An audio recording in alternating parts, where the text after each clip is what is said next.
to Be Show. Do you remember when you were a young girl, joyful, playful, and carefree? Even into your young adulthood, you were very confident and showed up very present and powerful. Yet somehow, when your role changed, you gave up your power to the powers that be. Join me on an exploration of how the inward shows up in our collective consciousness. Are you taking the time to replenish yourself, body, mind, and soul? Are you enjoying the beauty of the full human experience? Are you free? Let's see. Good afternoon, good morning, good evening, wherever you are in the world. We're back this week and we are still on the topic of self-love. And this time we're going to get into disentangling with self-love. So I chose a guest who's really good at that. And I love the way she shows up in the world and in her brand. Welcome to the show, Veronica. Thank you so much, Cordelia, for having me. It's a true honor. Yeah.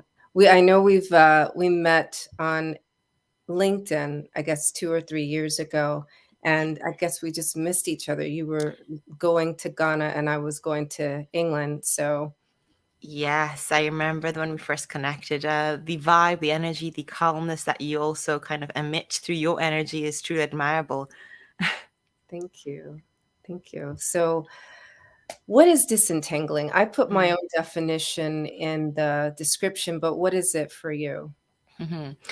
Disentangling really means identifying who I am when everything I ever identified myself with ceased to exist, meaning what is left. If I can separate myself from what I think I am and what I truly am, there creates this space is created, this energy space of rediscovering who I am.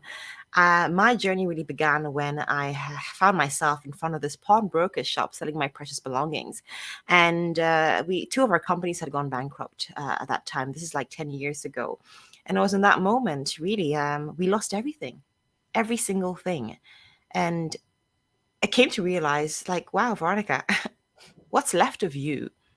And when you really lose every single thing that you once identified yourself with, you face the truth of who you really are. Because if I'm not that business owner, because I no longer have that business, if I'm no longer that wife because I had lost my marriage to the chaotic, traumatic situations that were going on during that time, I no longer hold that value or even that title. Yeah. If I'm no longer the employer who had 6 employees, then okay, so then who am I? So disentanglement really means detaching myself from what I think I am and really going within and searching who I really am, the I.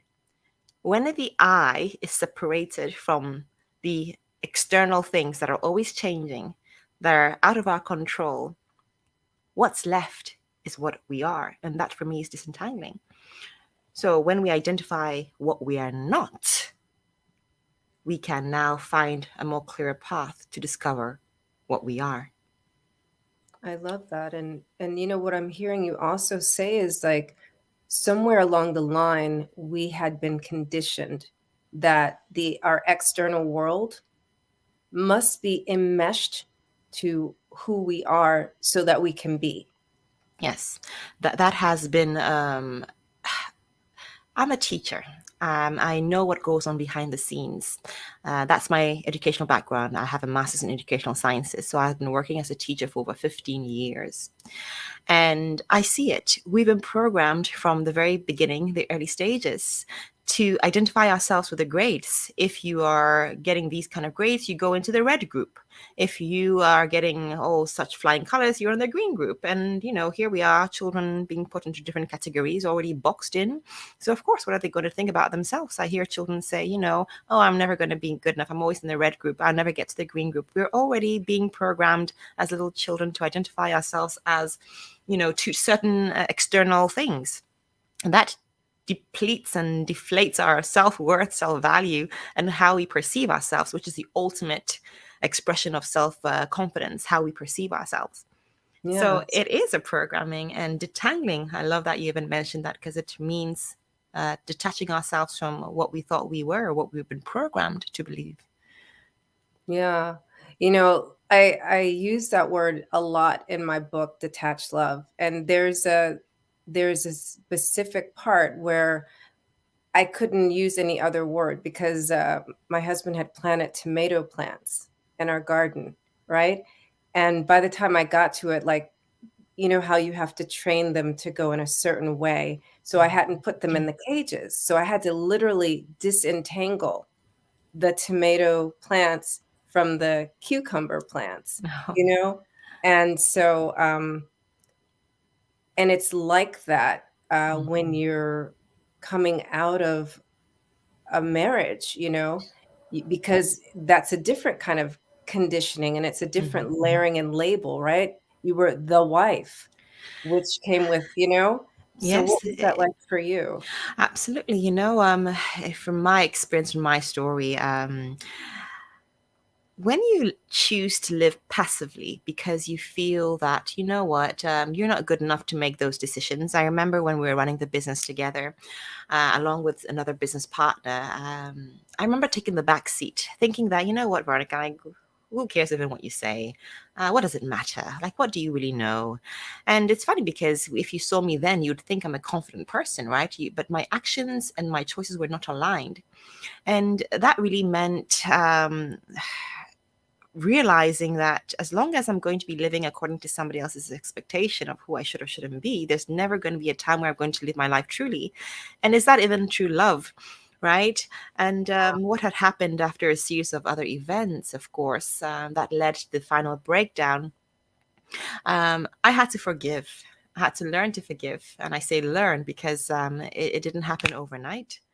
It took nights of crying your pillow until it's wet, right? You're looking out of the window, wondering what's out there for you. Is this all there is to life? And it took days of, having a pity party sometimes. But that are those are the peaks and the valleys. You need to go through those emotions to finally surrender to them. Surrender to them and say, until I learn to forgive myself, I cannot forgive anybody else. Hmm. And as long as I can't have peace within myself, I cannot experience peace. So my breakthrough was realizing to be able to experience forgiveness, I have to give forgiveness. To be able to experience peace, I have to give peace. And that's why I'm very, very happy with how even the whole separation went through. It could have been very, very toxic and very traumatic. But being the coach back then, already had the insight on how the mind worked and really what our mistakes are our mistakes. We know not what we don't know. And Right. sometimes we make choices based on things that we are unaware of. And coming from a space of non-judgment, you did what you did based on what you knew, and you did what you did based on what you don't know. You don't know what you don't know. So I forgive you. I let go. I want peace, and I choose not to allow the thief to come in at night Hmm. and steal my shine and steal my happiness and steal my joy. Because that's what we do when we hold on to the pain. That's what we do when we are very resentful. We allow the thief to come in at night and creep in with open doors and say, yes, take away my shine, take away my greatness, take away my joy. Yeah, take it.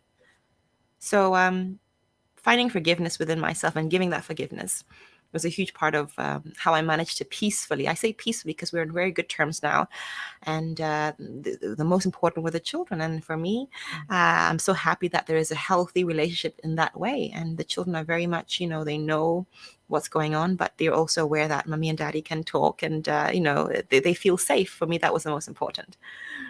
So important. I love how you talk about what I call the energetic circle of reciprocity Mm, and with forgiveness, right? yeah. You give it to yourself, you receive it, you're able now to give it to someone else because you've generated so much of it within yourself. And that is what gives you the peace and closes that gap of the cognitive dissidence that you Mm. had been living. And, you stop that cycle. Absolutely. And it takes intention, it takes a conscious effort to stop that. We cannot live in denial and think by being resentful, or by being holding on to the pain, something good is going to come out of that. So, really, but the unfortunate thing is some people do hold on to the very things that bring them pain. They hold on to the very things that make them sad. They hold on to the very things that keep them stuck. So for me, the key word is letting go. The key word actually for me is surrender. Surrender. To detach and disentangle is to surrender and let the flow of the energies, right? And its innate wisdom find a way to the sunshine, right? Like a plant will always find a way.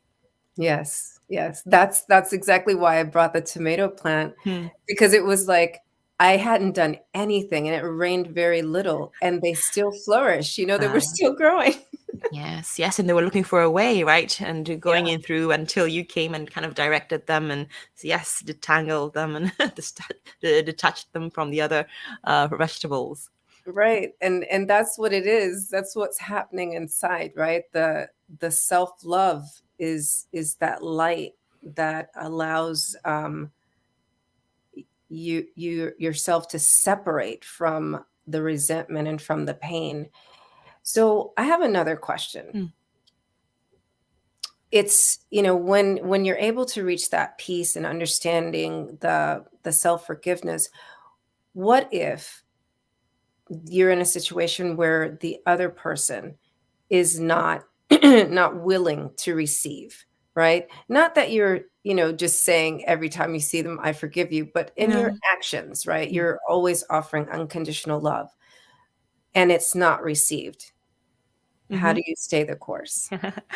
Well, you see, the I like that's why I like the equation E plus R equals O.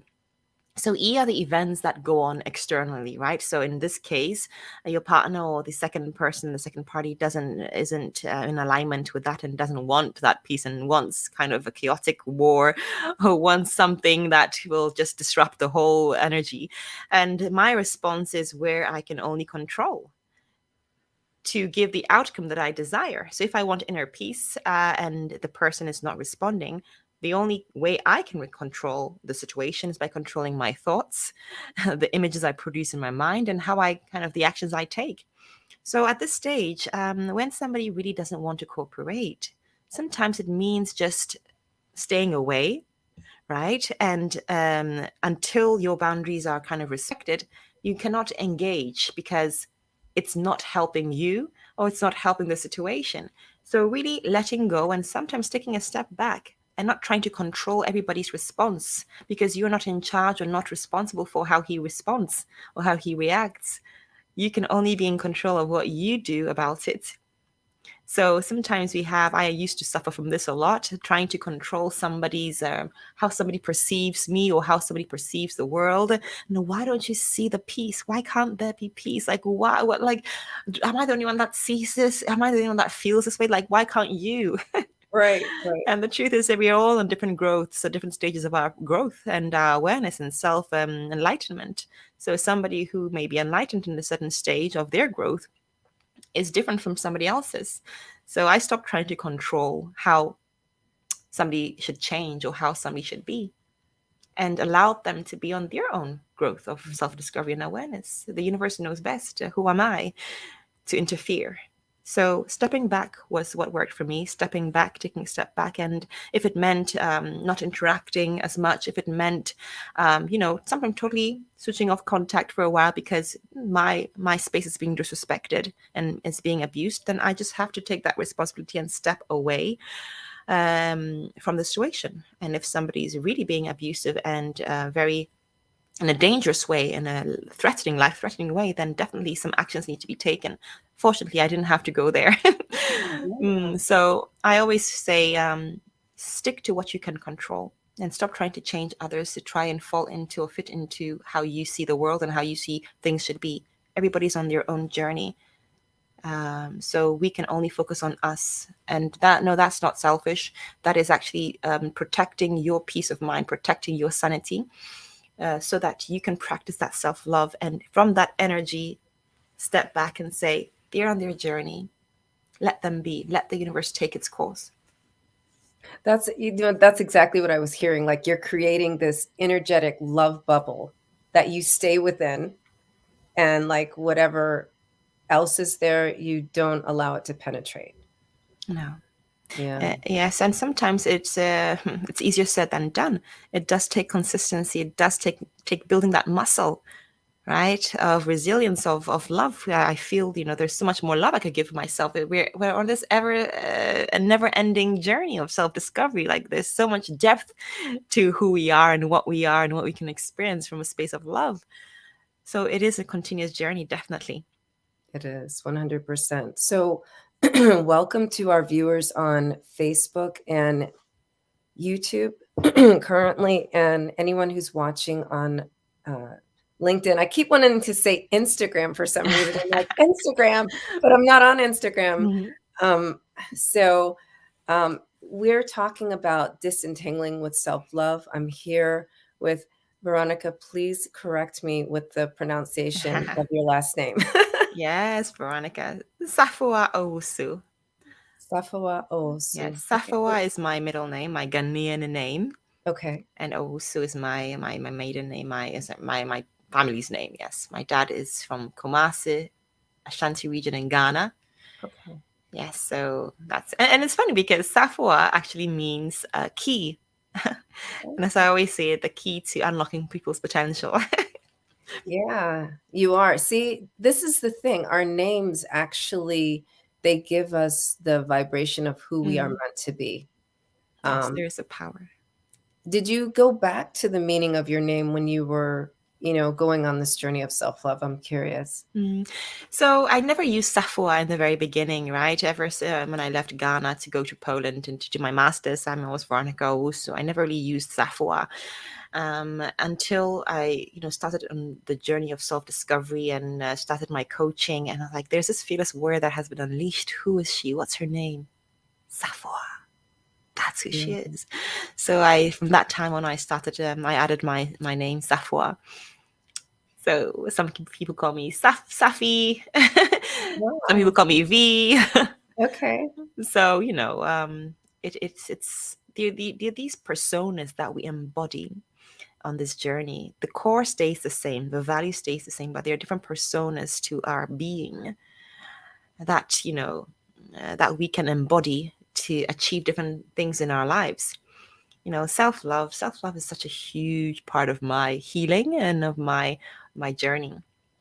um, and it's a beautiful experience, but you need to go through the thorns and you need to go through the hills and the valleys to kind of embody that meaning of self-love. Yeah. I I was wondering, like, one of the things that come up a lot for me, this probably comes up in your coaching sessions as well, is like really what is self-forgiveness, and you know what does that have to do with gratitude? I saw one of your recent posts where you were talking about those two concepts. It sounded very clear to me, but if you could explain that for our viewers and listeners, that the interplay between gratitude and self-forgiveness and how that really helps to fuel your self-love. Hmm. Wow, self-forgiveness for me is simply being kind to myself and to the past mistakes that I may have made. Self-forgiveness really means not beating myself up when things are not going as planned. It means simply having compassion and understanding that I am having this human experience. And what it means to be human is that we have these sensors, right? And we sense things. The eyes sees things, the ears hear things, we touch things, we smell things, right? So all these sensors are receiving things from the external world, and I, the higher self, me, not Veronica, because Veronica is just a name I respond to, really. Right. I could be called Susan tomorrow. But yes, so I have to acknowledge that this is a quite a chaotic body to live in, right? I'm expressing all these things like shit, like what the hell was that? Oh, you got all these things. So being aware that I am experiencing, I can be more loving. Mm. Being aware that I am the one that sees, but I'm not that what sees. I am just the one that experiences it, and just it's in my energy fields, just like a beam of light, like a torchlight, right? You shed the light on that, and that's what you see. That's what's in front of you. Does it identify you? No, I'm the subject, and I never change. The object can always change. I always see. I always hear. I always touch. I always feel these different things. So self-forgiveness means, I'm having this human experience, and bloody hell, there's no manual to it.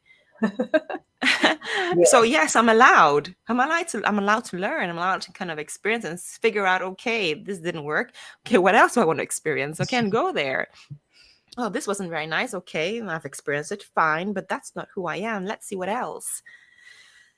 So self-forgiveness meaning, it really means understanding who you are. For me, it boils down to that. Because if I think that I am my emotions, if I think that I am what I feel and I'm feeling this, so this is who I am, I'm having these messages in my mind that I'm not good enough, so that's true, that's who I am. No. So self-forgiveness means really knowing who I am and that I am not my emotions. I'm not, these feelings that are generated from the chemical reactions that go on in my brain that produce a hormone that allows my heart to beat faster, or that allows my hands to go sweaty. That's just the chemical reactions that's going up. Am I that? I'm experiencing it.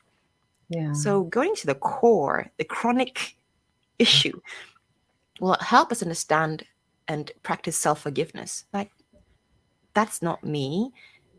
That's what I experience, but that doesn't identify me. And then from that space, you can be grateful. Okay, this is what I've got to experience. I'm grateful for that. Fine. I'm grateful for what was, because it's led me to discover more about my being and my light and how I can shine brighter. But most importantly, I'm grateful for what is coming. That I feel is a next level gratitude, which I still am mastering. But being grateful for what is coming requires a huge sense of self-love, self-trust. That what is coming my way has already been done. As long as my mind can perceive it, as long as my spirit can see it in their mind's eye, as I close my eyes, I can envision myself, I can see myself, it's already been created. I'm grateful for that vision because it already is. In another dimension of now. We're going a bit deep here. But No, yeah, absolutely where I want to go. And that's like where I wonderful. dive more in on the second part, because like what you just said is the gratitude comes with being grateful for the human experience and acknowledging that it is an experience, So Yes. yeah, I love that part. We'll be right back. The Free to Be Show is sponsored by The Ultimate Coach. The Ultimate Coach is about the work of Steve Hardison, but he really says that it's a book about being. It's all about you. There's specific instructions on the back of the book so that you change your being. And look, it works. These are pictures of actual readers, and this is a library in a company, and they're using it to activate their employees. Follow us on Instagram at The Ultimate Coach Book. And now back to the show. So, I have actually invited you to this group on LinkedIn, which I'm in charge of. So, I wanted to get into. I know you probably haven't read the book yet, but in the book of being, that's what it is really about. Everything that we've already talked about in the first half, how we're being, and so you were just getting into the foundational pieces of how to change how you're being. So tell us more. Yeah. So we're talking about being grateful and self-forgiveness and what that actually means. Self-forgiveness meaning knowing who you are and detaching yourself from what you're not so that you can have that space of, okay, reflection, that space of experience, that space of, aha, this is what I'm feeling, but is that who I am? If I don't like how I'm feeling, okay, thank you for that experience. Now, not what I want to experience now. And the soul, the spirit is always looking for new experiences to experience itself, right? And, talking about gratitude, we are, of course, grateful for those experiences as we have grown in spirit to become more aware, self-aware, and shine brighter. But also being grateful for what is coming, right?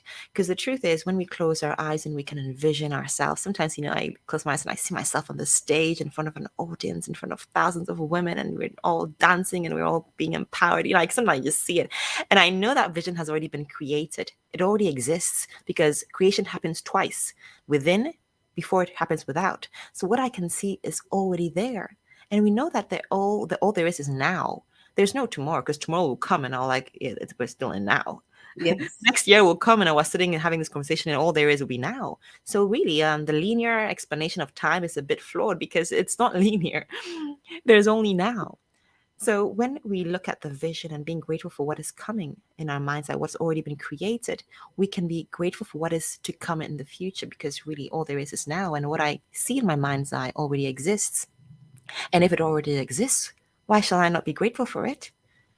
Yes. It's all how you perceive things and how you understand things that allow us to really flourish in the way we think, so that we can flourish in the way we do, so that we can flourish in what we have.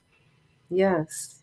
And you're also really saying, like, in that gratitude is the last piece that pulls in what's for us from the veil, and the veil, just like time, is an illusion, right? Yes. There is no veil. The veil is our own barrier that we create if we choose to create it. Yes, that's a beautiful way of seeing it as well. It's all how we see it, isn't it? At the end of the day, it's all perception. It all boils down to how we perceive. Ultimately, I say, when talking about self-love and how we feel these frustrations sometimes within our soul, we feel we're not in alignment, we feel stuck, we feel frustrated, we feel overwhelmed, we feel depressed, sad, angry, all these emotions that are on a lower frequency. Those are signs, those are messages of the soul saying, I want to experience something different. I want to, be something more. Those are all messages. And if only we pause to listen and acknowledge them and say, okay, and out of self-love, okay, what do I really want? And what can I do to achieve it? Who do I need to become? And focus on that. Focus your energy. They say how does it go? Where focus goes, energy flows. I Yeah. kind of changed it and say, where energy goes, creation flows. Yeah. So it's all about that, because we're all ultimately vibrational, energetic beings having this human experience. Let's talk more about that. Yes. It's like we have the same brain. I feel like that. Like, I'm reading your stuff sometime. I'm like, I was thinking that, but I can't post it now because Veronica posted it. No, No, you can't. Come I on. have it my own way, of course. But, Absolutely. so that's exactly how I feel, right? So we don't even look the way we appear. That's just our human eyes. That's all that our human eyes can capture. But we're like complete energy fields, and we misuse most of it because we misunderstand most of it. Yeah. That's what I hear you saying too. Yes, and the misunderstanding is part of the process. It's like we were born kind of our memory was kind of wiped out, just so that we can remember. You Mm. know, just so that we can remember. And I like this phrase that I heard once. It was remember.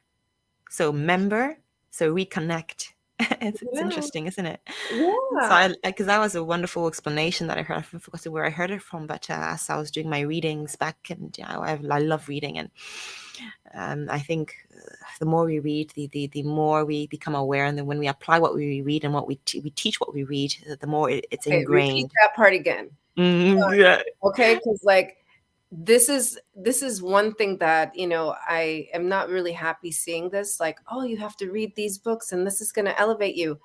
And repeat what you just said. Yes, when you read, you have to teach what you read so that you can have it ingrained in you. That when you teach it, that's when it has the power. And when you teach it, you're living it. Yes. And as you're living it, you're now, making it a part of you. Because ultimately, information is information. Information doesn't do anything. Okay, we contextualize it and it becomes knowledge. Okay, and then knowledge needs to be applied knowledge, so that we have the transformation and the results that we seek in our lives. Otherwise, it's just like being a donkey walking with books on its back. Just saying, you know? Yes. So yeah, we have to live the talk. Mm. We have to walk the talk. And Yes. um and that will change who we are vibrationally.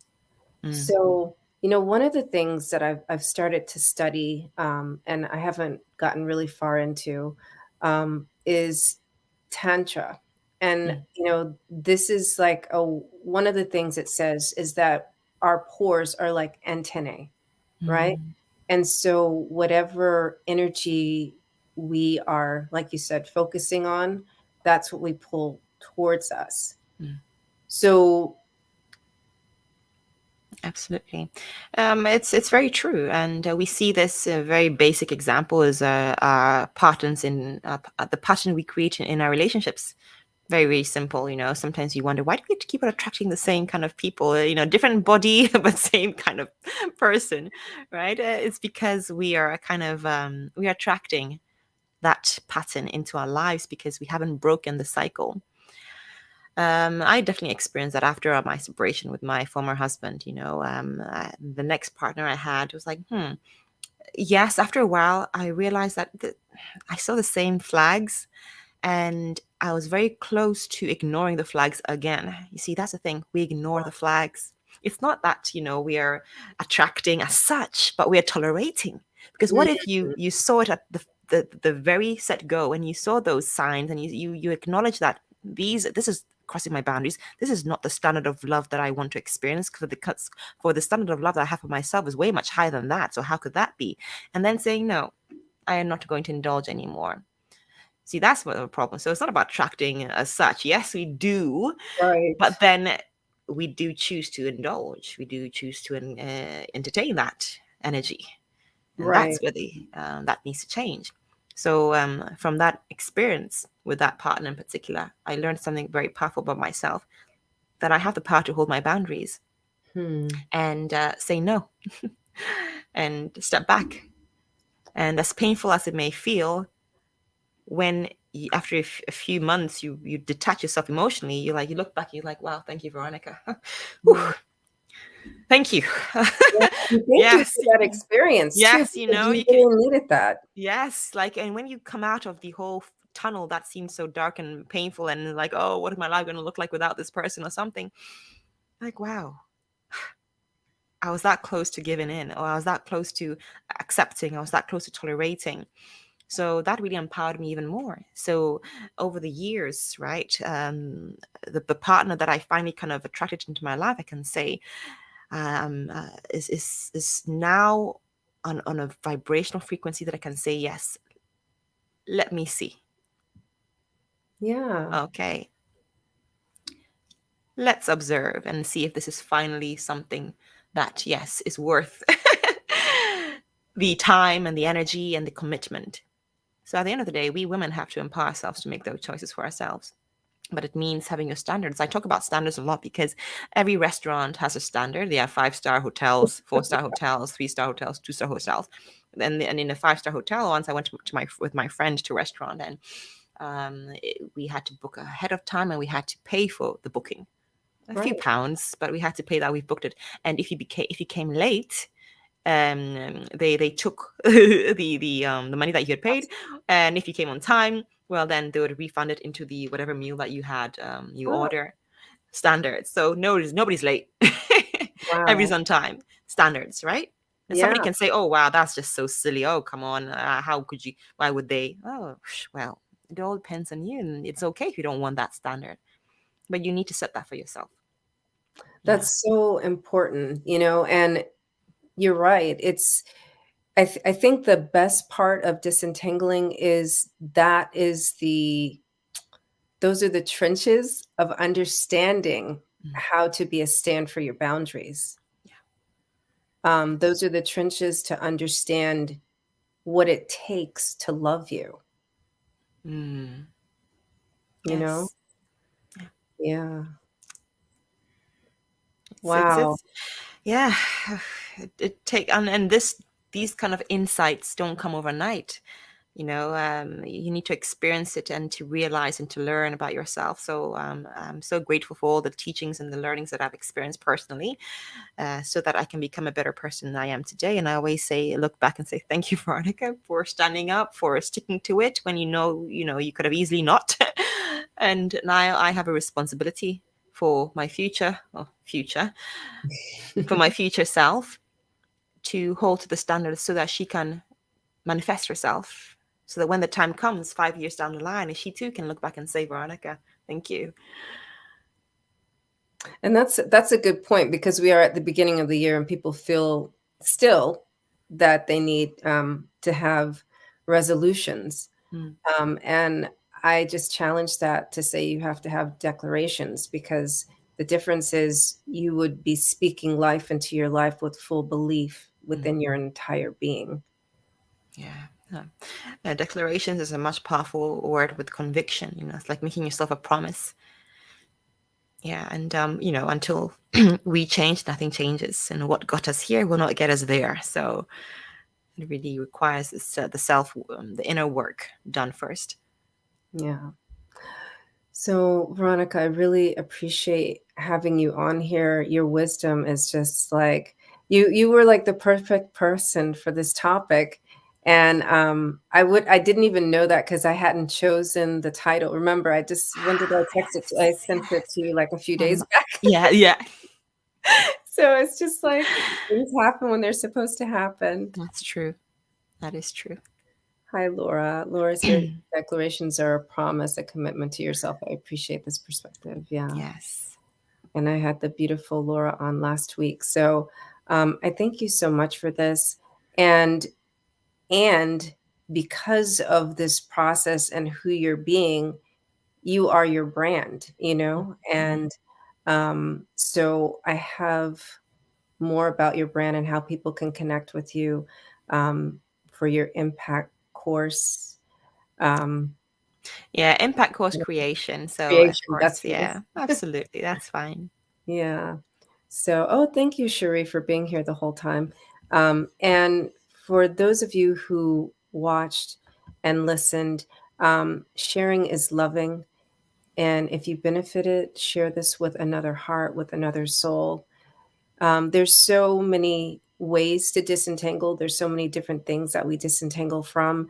In this conversation, we were mostly talking about intimate relationships, but think about, your job situations, maybe things going on within your family, within friendships, or just things or choices that you're making that you may not be aware that you're making. You can choose to disentangle with loving yourself first. And now for my favorite part of the show. So we talked about a lot of things. What would be your one word to really express what we shared today? Wow. Enlightenment, I think, would be it. Because with an enlightened perspective on life, you can truly come to practice true self-love. Enlightenment. Enlighten your soul, enlighten your life, open your eyes, wake up so you can see with your eyes closed. Yes, 100%. All right. Well, thank you. And thank you.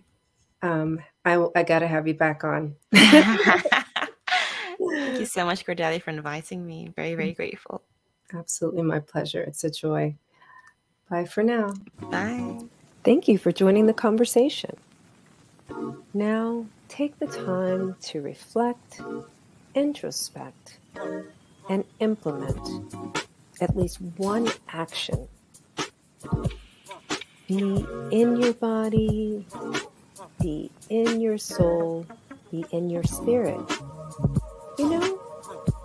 Be free. Until next week.